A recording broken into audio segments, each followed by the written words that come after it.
একদিন একটি বাঘ একটি গরুর উপরে আক্রমণ করলো। সেই গরুটি প্রাণে বাঁচার জন্য তার সমস্ত শক্তি একত্রিত করে দৌড়াতে থাকলো। দৌড়ানোর এক পর্যায়ে গরুটি একটি পুকুরের মধ্যে লাফ দিল।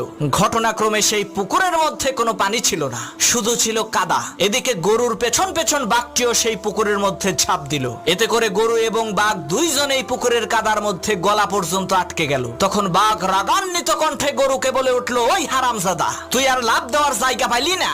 তুই ডাঙ্গায় থাকলে তোকে না হয় একটু মজা করে খাইতাম, কিন্তু এখন তো তুইও মরবি, আমাকেও মারবি। তখন গরু বলল, বাঘ ভাই, তোমার কি কোনো মালিক আছে নাকি? তখন বাঘ বলল, আরে আহাম্মক, আমি হচ্ছি বনের রাজা, আমার মালিক হবে কে? তখন গরু বলল, বাঘ ভাই শোনো, তোমার মালিক না থাকলেও আমার কিন্তু মালিক আছে। সন্ধ্যাবেলায় আমার মালিক আমাকে এখান থেকে উদ্ধার করে নিয়ে যাবে, আর লোকজন জড়ো করে আনন্দ উল্লাস করতে করতে তোমাকে পিটিয়ে মারবে। মনে রাখবা মুসলমান, তোমারও কোনো ভয় নাই, তোমারও একজন মালিক আছে।